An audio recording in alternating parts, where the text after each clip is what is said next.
Gospod z vami iz svetega Evangelija po Luku.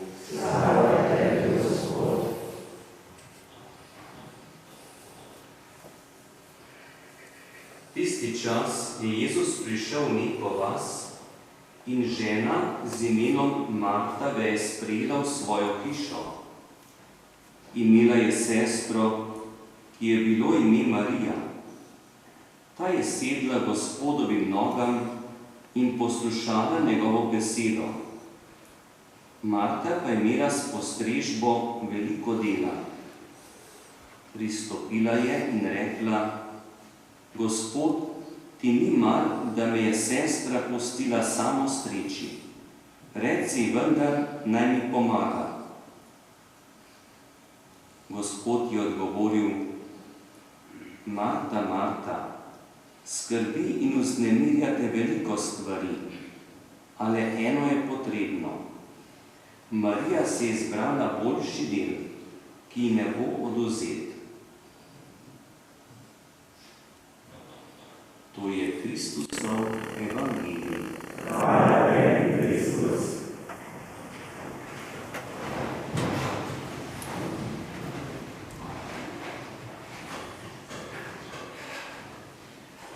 V našem evangeliju je obisk Jezusa pri družini, kjer so 3 otroci, odrasli. Marta, Marija in Lazar, ampak o Lazarju nobene besede. Nič ni bil grajen, ker ni pripravljal postrežbe, pa nič ni bil grajen, ker ni poslušal Jezusove besede. Sta pa 2 sestri, Marta in Marija, in katera je bolje ravnala, bolj pravilno, bolj primerno. Jaz vam povem čisto po pravici, jaz se tega odlomka spomnim še iz časa otroštva in meni je bila blizu Marija. Se je bila pohvaljena, Jezus jo je pohvalil, boljši delež si je zbrala. Lepo se je usedla, poslušala, pa nič delala. Ampak letos sem pa razmišljal, da je dejansko Marta ravnala bolj pravilno. Morda se ni zbrala boljši delež, ravnala je pa bolj pravilno. Če ste bili pozorni pri prvem verilu, Abraham vidi 3 popotnike in jih takoj sprejme. In ženi naroči: speci nekaj, da postrežem.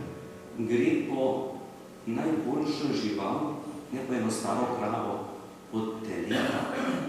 In hlapcu reče: to je najboljša žival pripravi za goste, da bodo tukaj sprejeti v naš dom, našo hišo.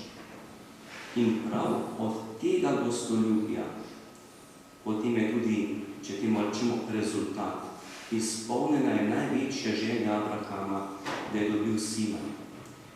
Iz tega so izhajali Izraelci, kako velika zapoved je gostoljubje. In kdor ni gostoljuben, dejansko potepta to zapoved, v kateri se kaže ljubezen do Boga. In zato je razumljivo, da je Marta sprejela Jezusa v svoj dom. Za Marijo pa ni rečeno. Marija je bila tam. Tudi nič ne vemo, da bi rekla: Jezus, pridi v naš dom.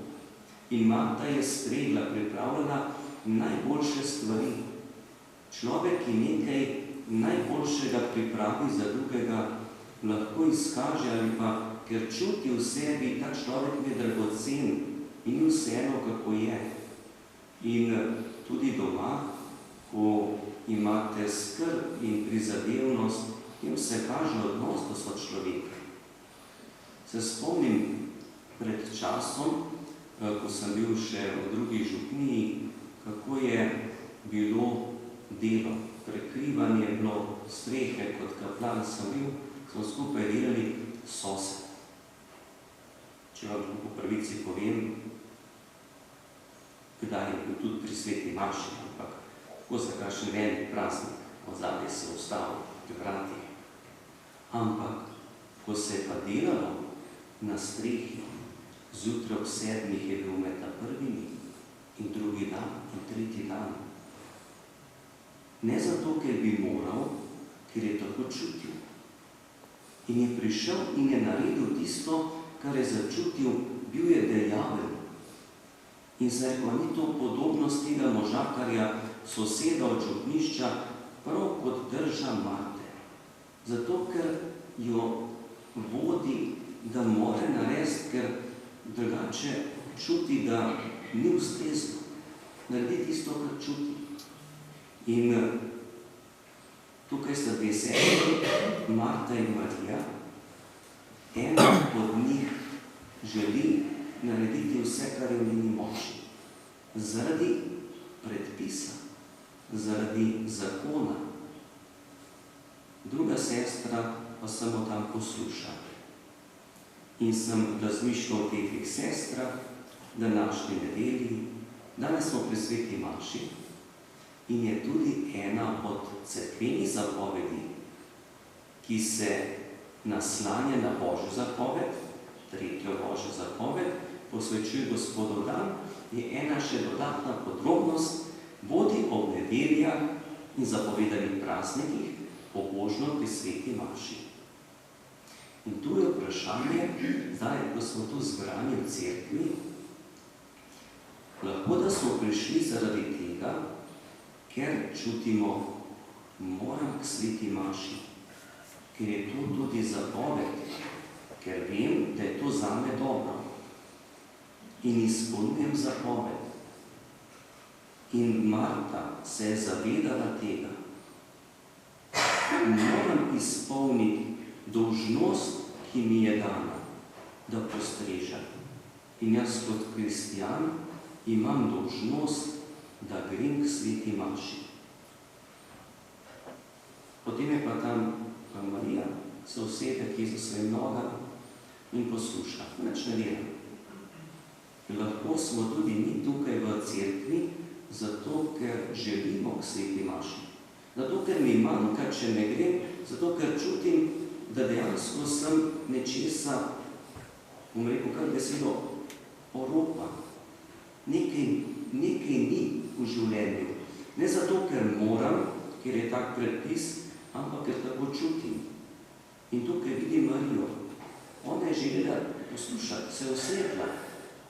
Ni bila tista, da bi nekaj delala, ampak da je sprejemala, ker je imela rada besedo od Jezusa Kristusa. In človek v življenju lahko dozori v to držo, da enostavno čuti, želim k sveti maši. Zato, ker mi nekaj da, ni razložljivo z besedo, ampak je to odnos čutenja. In je drža Marte pravilna in je drža Marije pravilna. In udeležba pri sveti maši, ker je tak predpis, je pravilna. In udeležba pri sveti maši, ker nekdo to čuti, je pravilna. Razmišljal so o molitvi. Ko v življenju se nas dotakne preizkušnja ali zvemo za nekoga, ki je v težkem trenutku življenja, pa nam je blizu dragocen človek, gre kar molitev za tega človeka, morda za zdravje, za primerno odločitev, za rešitev neke stiske. In mi prosimo Boga v molitvi, Gospod, tako rad imam tega človeka, naj bo z boljšim zdravjem, s primerno odločitvijo, naj bo izpit opravljen, naj se ta stvar uredi. In to je drža Marte, iskrena drža, ko naredi in reče konkretno stvar. Marta je rekla Jezusu, reci sestri, da mi pomaga. To je manjkalo. Ne zato, da bi tam, ne vem, preperila stanovanje ali šla na vrt nekaj narediti. Pomoč rabim. To je zdaj ta trenutek. In naša molitev je lahko zelo konkretna. In tudi na pravem mestu. Lahko pa človek pride pred Boga z molitvijo in moli in se izroči Bogu Gospod, glej, tako je. Pri meni, naši družini, z možem, z otrokom, z ženo. Se poznaš. In človek moli in se odpre pred Bogom. Gospod, ti veš, kaj je potrebno. Stori tisto. In tako je bila Marija. Tam je bila, je poslušala. Morda je vprašala. In Marija je začutila to, kar bo Jezus naredil, povedal bo na pravem mestu. Morda ne tako, kot tisti trenutek ona želi, ampak ve, da bo prav, ne bo šlo v stran pot. In to je tudi prava drža v molitvi pred Bogom, ko človek odpre svoje življenje in prosi, Gospod, dotakni se me. In Marija je slišala besede, da je izbrala boljši del. Ne rečemo s tem, da je Marta imela slabši, ampak da bi lahko sprejemali oboje, da naredimo tisto, kar je v naši moči, to, kar zmoremo, znamo, imamo sposobnosti, to je drža Marte, ki je potrebna. In potem, da ne pozabimo drže Marije, ko človek začuti, Bog pa ve za mojo življenjsko pot, za moje bližnje, Gospod, daj blagoslov, daj svojo besedo. In ne bo poletni čas, ki ga živimo, odprt za obe drži teh dveh sester, tako za Marto, ki je bila dejavna, brez dela se nič ne premakne, in za Marijo, ki si je vzela čas, da se je umirila, usedla in bila blizu z Bogom. In ko je človek blizu z Bogom, je tudi lahko blizu sočlovekom. Sedaj vas pa tudi povabim, da